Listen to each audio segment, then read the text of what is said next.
Bismillahirrahmanirrahim. Assalamualaikum warahmatullahi wabarakatuh. Alhamdulillahi rabbil alamin. Alhamdulillahilladzi an'ama alaina bi ni'matil iman wal islam wal ihsan insyaallah.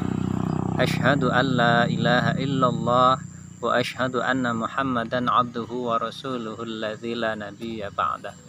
Allahumma salli ala habibina sayyidina Muhammadin sallallahu alaihi wasallam wa ala alihi wa ashabihi wa man tabi'ahu ila yaumil qiyamah. Amma ba'du. Sahabat-sahabat sekalian yang Allah Subhanahu wa taala muliakan, alhamdulillah pada kesempatan hari ini, hari yang mulia di bulan suci Ramadan, bulan yang penuh dengan kenikmatan, bulan yang penuh dengan rahmat Allah, bulan maghfirah dan bulan kemenangan. Mudah-mudahan kita semuanya senantiasa mendapatkan bimbingan dari Allah Subhanahu wa taala. Untuk apa? Untuk melaksanakan amalan-amalan terbaik yang kita lakukan dalam rangka kita mendekatkan lebih lagi kepada Allah Subhanahu wa taala. Salawat serta salam semoga senantiasa tercurah kepada baginda Nabi kita tercinta, baginda yang tidak pernah mengharapkan apapun dari kita umatnya selain daripada kita umat beliau selamat di dunia dan akhirat. Masya Allah. Sahabat-sahabat sekalian, kalau dipikir kita perlu bertanya kepada diri kita, apakah kita dalam menjalani keseharian kita ini bisa mempertanggungjawabkan nikmat-nikmat yang Allah berikan. Begitu banyak nikmat Allah yang Allah berikan kepada kita semuanya, tetapi amat sangat sedikit perbuatan baik yang kita lakukan dalam rangka mensyukuri nikmat Allah tersebut. Maka dari itu, seandainya yang kita lakukan adalah perbuatan baik, maka semoga Allah Subhanahu wa taala berkenan untuk menerima amal-amal kita. Seandainya yang kita lakukan adalah sebuah kekurangan, maka kita berharap Allah Subhanahu wa taala berkenan untuk menyempurnakannya. Dan apabila yang kita lakukan itu sebuah kesalahan, maka kita berharap agar Allah Subhanahu wa taala berkenan untuk mengampuninya.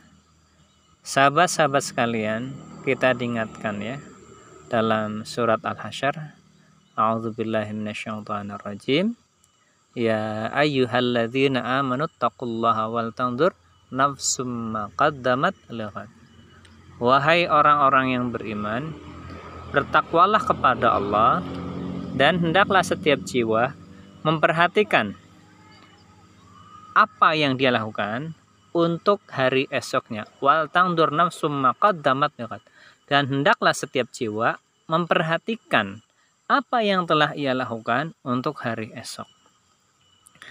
Ya, apa yang kita lakukan hari kemarin itu akan berkaitan erat dengan yang kita terjadi pada hari ini. Dan apa yang kita lakukan pada hari ini itu erat kaitannya dengan apa yang terjadi untuk kita di hari esok. Karena tidak ada satu bagian waktu kita kecuali satu kesatuan yang senantiasa kita jalani dari awal kehidupan kita sampai nanti kematian mendatangi kita. Sehingga hendaklah kita juga memperhatikan apa yang kita lakukan pada kehidupan di dunia ini untuk kehidupan kita di hari esok di akhirat nanti. Teman-teman sekalian, kita juga diingatkan, hasibu anfusakum qabla an tuhasabu. Hisablah diri kalian. Hisablah diri kalian sebelum kalian dihisab ya, nanti di akhirat nanti. Ketika kita melaksanakan sebuah amal, maka kita perlu bertanya, kira-kira amal ini sudah sesuai belum dengan yang Allah Subhanahu wa taala harapkan?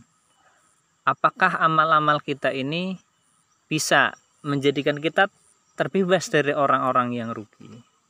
Karena apabila kita tidak memenuhi syarat, maka kita akan menjadi orang-orang yang rugi. Nah, terus bagaimana agar kita tidak merugi? Kita sangat jelas kan, demi masa wal asri innal insana lafi khusr illal ladzina amanu. Apakah amal-amal kita itu dasarnya karena keimanan kita, bukan ambisi daripada nafsu kita. Pertama adalah illal ladzina amanu. Kita akan bertanya kepada diri kita, apakah yang kita lakukan itu dasarnya adalah keimanan atau karena ambisi pribadi atau hawa nafsu yang kita lakukan. Jangan-jangan kita berbuat baik itu karena hawa nafsu, karena ingin populer, karena ingin punya pengaruh, karena ingin hal-hal duniawi lainnya. Naudzubillah min dzalik. Ini perlu kita teliti ke dalam hati kita. Hasibu anfusakum. Hisablah diri kalian. Yang kemudian yang kedua, apakah yang kita lakukan itu sudah benar-benar amal soleh dalam pandangan Allah Subhanahu wa taala, atau hanya baik dalam pandangan kita tapi ternyata dalam pandangan Allah Subhanahu wa taala bukan amal soleh, karena ternyata itu amat Allah Subhanahu wa taala murkai. Kita bisa berdialektika bahwa apa yang kita lakukan untuk kebaikan ternyata dalam pandangan Allah itu tidak. Misalkan kita membeli sesuatu, wah ini saya lakukan untuk mempermudah ibadah saya, ternyata menurut Allah itu tidak, itu hanya untuk gaya-gayaan hidup kita. Naudzubillah min dzalik. Kemudian agar kita terbebas dari yang rugi adalah watawasau bil haq watawasau bis sabr. Apakah kita dalam hal kebaikan itu juga egois, hanya diri kita saja dan kita tidak mau mengajak yang lain? Nabi pernah menegur sahabat yang dia berdoa hanya untuk dirinya sendiri. Ya Allah, selamatkanlah aku dan Muhammad. Nggak boleh, ternyata kita diperintahkan oleh Nabi kita untuk peduli kepada orang-orang sekitar kita. Apakah yang kita lakukan itu dasarnya iman? Apakah itu dalam pandangan Allah itu sudah amal soleh? Dan apakah kita juga yang kita lakukan itu untuk kemaslahatan manusia banyak, hamba-hamba Allah yang lain? Perlu kita teliti. Karena demi masa semuanya dalam kerugian, kecuali yang beriman, beramal soleh, dan nasihat menasihati. Mudah-mudahan kita semuanya Allah selamatkan.